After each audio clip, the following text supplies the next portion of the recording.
చంద్రబాబు ముఖ్యమంత్రిగా కూటమి పాలనలో రాష్ట్రం మధ్యాంధ్రప్రదేశ్గా, జూదాంధ్రప్రదేశ్గా, డ్రగ్ ఆంధ్రప్రదేశ్గా, గంజాయి ఆంధ్రప్రదేశ్గా తయారు కావడం బాధాకరం, దురదృష్టకరమని కాంగ్రెస్ పార్టీ రాష్ట్ర ముఖ్య అధికార ప్రతినిధి డాక్టర్ నరెడ్డి తులసిరెడ్డి ధ్వజమెత్తారు. శుక్రవారం వేంపల్లిలో మీడియా సమావేశంలో మాట్లాడుతూ మండలానికి 4 మద్యం షాపులు, 40 బెల్ట్ షాపులు అన్న విధంగా రాష్ట్రంలో మద్యం పాలసీ తయారైందని, మద్యం ఏరులై పారుతోందని, ఎక్కడ పడితే అక్కడ వెచ్చలవిడిగా దొరుకుతుందని, యువత మద్యానికి బానిసలై యువశక్తి నిర్వీర్యం అవుతుందని తులసిరెడ్డి అన్నారు.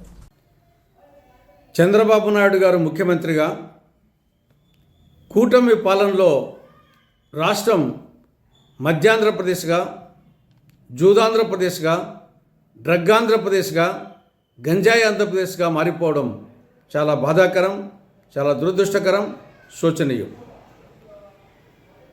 మద్యం పాలసీ ఎలా తయారైందంటే మండలానికి 4 మద్యం షాపులు, 40 బెల్ట్ షాపులు అనే విధంగా తయారైంది. మద్యం ఏరులై పారుతూ ఉంది, విచ్చలవిడిగా దొరుకుతూ ఉంది, ఎక్కడ చూస్తే అక్కడ దొరుకుతూ ఉంది. ఇక జూదం పాలసీ ఎలా తయారైందంటే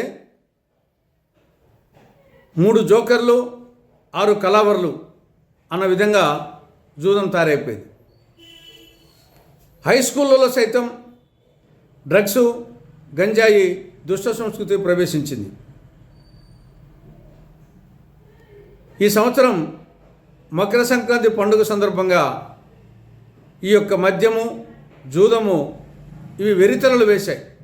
ఈ దుష్ట సంస్కృతి వెరితలలు వేసింది. మామూలుగా మనం సంక్రాంతి పండుగను ఇది పెద్ద పండగ, తొలి పండుగ, రైతుల పండుగ, పల్లెల పండుగ, అల్లుల పండుగ, ఆడపడుచుల పండుగ అని పిలుచుకుంటూ ఉంటాం.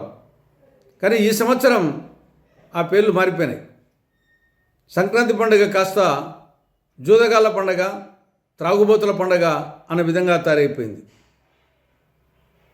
అనేక చోట్ల కూటమి నాయకులే దగ్గరుండి వాళ్ళే బరులు ఏర్పాటు చేయడం, బరులు నిర్వహించడం, కోళ్ళ పందాలు ఏర్పాటు చేయడం, లక్షల్లో కోట్లలో పందాలు పెట్టడం, అక్కడ జూదం 3 ముక్కలాట, లోపల బయట గుండాట, అక్కడ మద్యం విచ్చలవిడిగా దొరకడం,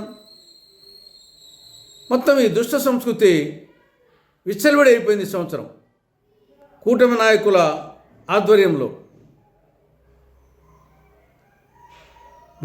విదురదేవుడు ఈ యొక్క త్రాగుడు కానీ, జూదము కానీ, వేట కానీ ఇవన్నీ సప్తవ్యసనాలు, వీటి జోలికి పోవద్దని చెప్పేసి ఆయన చెప్తే ఇక్కడ ప్రభుత్వమే వీటిని ప్రోత్సహిస్తూ ఉంది. ఇది చివరకు శాంతి భద్రత సమస్యగా పరిణమిస్తుంది. ప్రభుత్వానికి లా అండ్ ఆర్డర్ను కంట్రోల్ చేయలేని స్థాయికి పోతుంది.